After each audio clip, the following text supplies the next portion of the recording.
Hello friend, मैं हूं शोएब और आज हम इस वीडियो में पावर प्लान के बारे में देखेंगे। जैसे कि आप सबको पता है कि लैपटॉप के अंदर बहुत सारे वोल्टेजेस होते हैं एंड सिग्नल होते हैं, कम्युनिकेशन होती है, क्लॉक बनते हैं। तो वो किस पावर प्लान के अनुसार बनते हैं और किसी बोर्ड के अंदर कितने वोल्टेज होते हैं, क्योंकि काफ़ी सारे लोग जब लैपटॉप को रिपेयर करने के लिए बैठते हैं तो वो सिर्फ़ और सिर्फ कितना वोल्टेज चेक करते हैं। अगर आप लैपटॉप रिपेयर करते हो तो आप क्या क्या चीज़ें चेक करते हो, क्या क्या चीज़ें चेक करते हो? या लैपटॉप डेड है तो क्या चेक करते हो? और अगर लैपटॉप डिस्प्ले में नहीं है, नो डिस्प्ले की दिक्कत है, तो क्या चेक करते हो? तो लोग ज़्यादातर 19 volt, 3 volt, 5 volt and BIOS, आयो,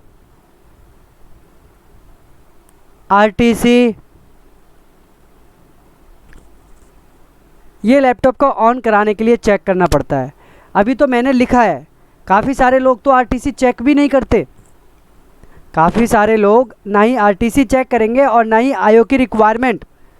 आरटीसी में क्या देखेंगे? आरटीसी सेल के ऊपर, सेल 3 वोल्ट, तो सेल के ऊपर आप सोचो क्या कभी सेल पे वोल्टेज नहीं बनेगा क्या? वो तो स्टोर वोल्टेज है, सेल के अंदर स्टोर किया गया वोल्टेज वो आपको हमेशा मिलेगा। सेल का मतलब आरटीसी नहीं होता है। आरटीसी का लैपटॉप के अंदर कंप्लीट सर्किट है। जैसे आप स्टेप डाउन के लिए सर्किट देखते हो लैपटॉप में, 19 वोल्ट के लिए सर्किट आपने देखा है, सेम उसी तरह से आरटीसी का सर्किट होता है।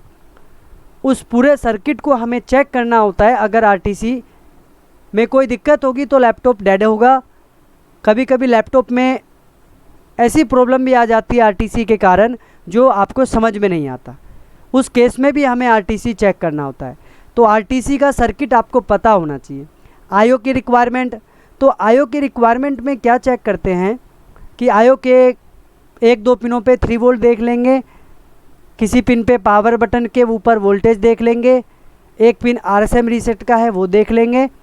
बस 3 से 4 पिनें जो सुनी है वो चेक करते हैं। लेकिन आईओ की कम से कम 12 से 13 रिक्वायरमेंट है लैपटॉप को ऑन करवाने की, वो चेक नहीं करते। बायोस को क्या करते हैं? बायोस को प्रोग्राम करते हैं, ज़्यादा से ज़्यादा बायोस के चिप को चेंज करते हैं और कुछ नहीं कर सकते। बायोस के साथ लगे कंपोनेंट को कभी कितनी बार आपने चेंज किया? बायोस के साथ जो बायोस की पिनें होती है, pin number 1 chip select, pin number 2 data output, pin number 3 right protect voltage होता है, 5th number clock and 6th number data input. तो जो ये क्लॉक कम्युनिकेशन होती है, इनके साथ इनके ट्रैक में, इनके सीरीज़ में कंपोनेंट लगे होते हैं। अगर वो कंपोनेंट ड्राई हो जाएंगे या फिर उसकी वैल्यू शिफ्ट हो जाएगी तो भी आपका बोर्ड जो है वो डेड हो जाएगा। तो कभी कंपोनेंट आपने चेक नहीं किया। 3 वोल्ट 5 वोल्ट में आपने कॉइल वोल्टेज चेक किया? क्या आप 3 वोल्ट 5 वोल्ट का पावर गुड चेक करते हो?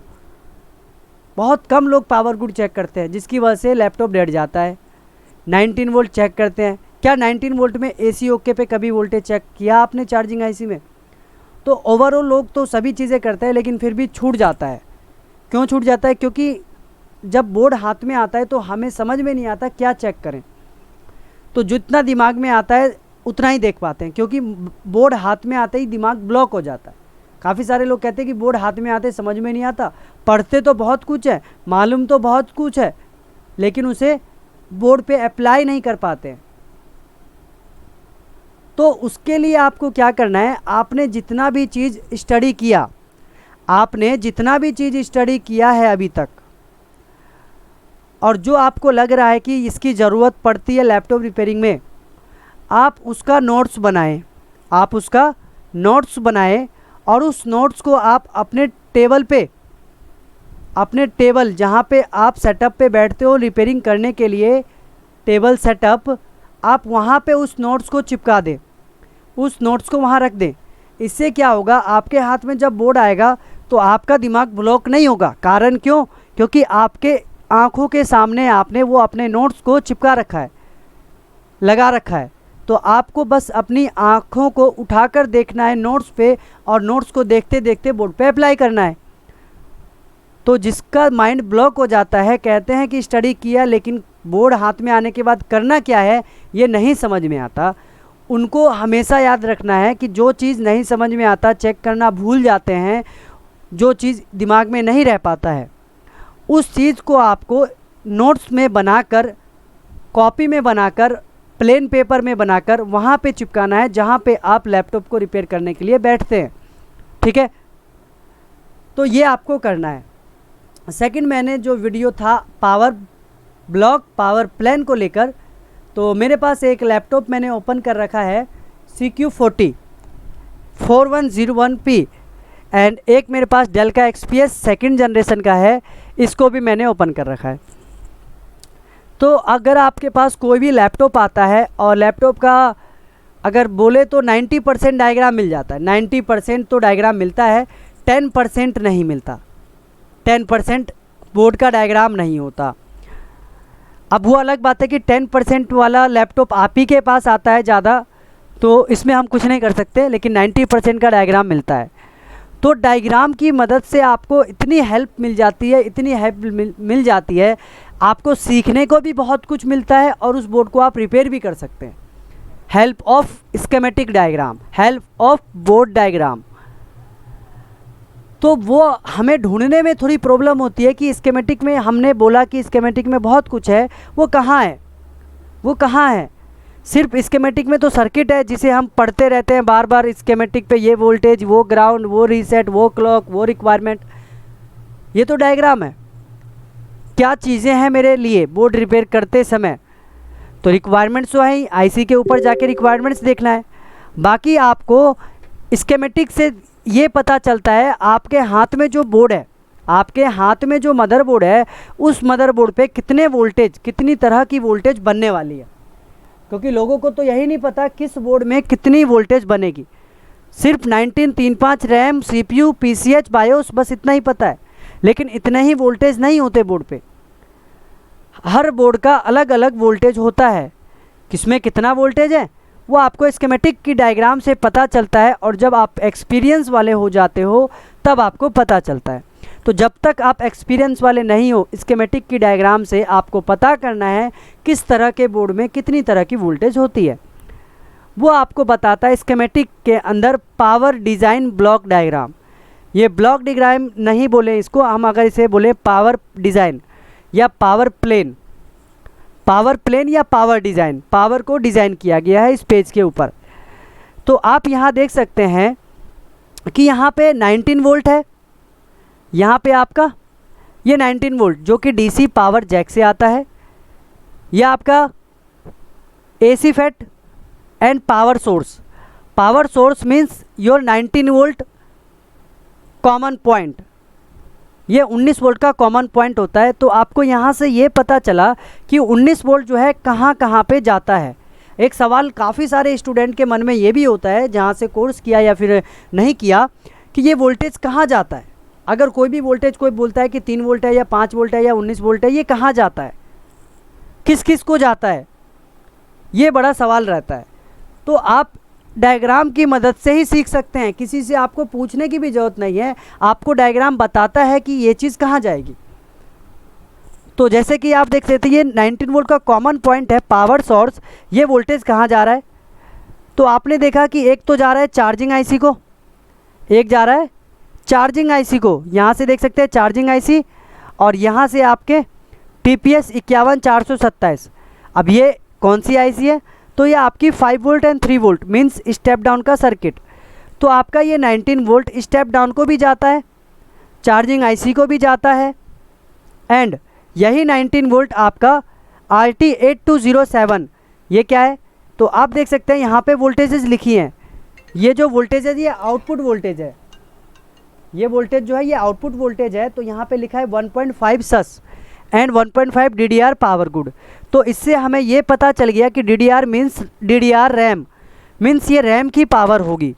तो रैम की पावर को भी आपका 19 वोल्ट जाता है, यही 19 वोल्ट और नीचे जाता है। यही 19 वोल्ट आप देख सकते हैं यहाँ पे ग्राफिक कोर, मतलब आपकी CPU core means graphic, CPU का जो ग्राफिक होता है उसको भी जाता है, और CPU कोर मीन्स आपका CPU की सप्लाई को भी जाता है, एंड आपका जो एक्सटर्नल ग्राफिक चिप होता है IGPU उसको भी जाता है। Sorry, IGPU means internal graphic means CPU graphic, and VCC GFX core is external graphic chip. External means discrete board, Optimus board, DGPU। तो 19 वोल्ट आपका कहाँ कहाँ जाता है किसी बोर्ड के अंदर, आप इस पावर प्लान के अनुसार पता कर सकते हैं। तो इससे पता करने से हमें एक और आसानी होती है। सपोज़ करो कि अगर आपका 19 वोल्ट में शॉर्टिंग है, 19 वोल्ट लाइन जो है आपका शॉर्ट है, तो आपको ये पता चल जाता है ना इसकी मदद से कि आपको कहाँ कहाँ पे जाना है। 19 मतलब जब आप इस कॉमन पॉइंट पे वोल्टेज इंजेक्ट करेंगे तो आपको अपने हाथ को कहाँ कहाँ पे टच करना है, कौन से कंपोनेंट हीट हो सकते हैं, क्योंकि आप कहीं पे भी कंपोनेंट हाथ लगाओगे तो वो हीट नहीं होगा, वही कंपोनेंट हीट होगा जो 19 वोल्ट का लाइन है। तो इस पावर प्लान से, पावर डिज़ाइन से ये भी पता चल गया कि हमें हाथ कहाँ कहाँ लगाना है अगर 19 वोल्ट की शॉर्टिंग है तो, क्योंकि हमें ये पता चला 19 वोल्ट का डिस्ट्रीब्यूशन कहाँ कहाँ पे है। तो इस बोर्ड में आपका 19 वोल्ट का फॉर्मेशन हो गया। सेकंड नंबर पे और कौन सा वोल्टेज बनता है, LXPS L501 के अंदर आपका स्टेप डाउन। स्टेप डाउन में कितनी वोल्टेजेस हैं आप देखें, 5 volt LDO 2, 3 volt LDO and 5 volt LDO and power good, 3 volt power and 5 volt power. तो यहाँ पे दिया गया है कि 3 volt always and 5 volt always, इसका मतलब है कॉइल वोल्टेज, एंड जहाँ पे लिखा है ऑलवेज 2 ये है आपका 5 वोल्ट LDO। इसके अंदर 3 वोल्ट LDO का नाम नहीं दिया क्योंकि 51427 के अंदर 3 वोल्ट का LDO का कॉन्सेप्ट नहीं होता, लेकिन LDO को यूज़ तो करना है, तो आपका कॉइल वोल्टेज को ही एज ए LDO बना लिया जाता है, एज ए LDO की तरह आपका कॉइल वोल्टेज बिहेव करता है, वर्क करता है। तो स्टेप डाउन में आपने देखा कि आपका ये वोल्टेज एंड पावर गुड, और इन वोल्टेज को बनने के लिए यहाँ पे देख सकते हैं ये इनेबल है, इस IC को इनेबल आ रहा है और ये आउटपुट है। तो इनेबल आने के लिए यहाँ लिखा है 3 वोल्ट ऑलवेज को इनेबल करने के लिए एक पावर ऑन लॉजिक लगाया गया है, एंड 5 वोल्ट को इनेबल करने के लिए ऑलवेज ऑन का एक सिग्नल आएगा। और 5 वोल्ट से ही आप यहाँ पे देख सकते हैं लिखा है 15 वोल्ट, मतलब आपके 5 वोल्ट के द्वारा ही 15 वोल्ट का फॉर्मेशन होगा, टर्न ऑन 15 वोल्ट, ठीक है। बाकी आपका यहाँ पे लिखा है रैम को enable sauce on and run on, मतलब आपका एक रैम है और एक रैम का LDO, मीन्स आपके रैम वोल्टेज को ऑन करने के लिए सस ऑन आएगा, और रैम का LDO that means this is VTT, RAM VTT का इनेबल जो होगा वो रन ऑन के नाम से होगा। इसके बाद आपका 1.8 वोल्ट, आप देख सकते हैं 1.8 वोल्ट के लिए कोई 19 वोल्ट का वोल्टेज कॉन्सेप्ट नहीं होता है इसमें, क्योंकि 1.8 वोल्ट जो बनाया गया है वो एक रेगुलेटर के द्वारा बनाया गया है।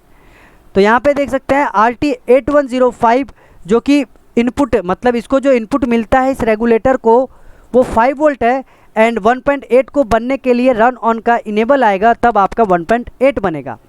सेम उसी तरह आपका 1.05 जो बनेगा VTT, इस वोल्टेज को बनने के लिए भी रन ऑन आएगा।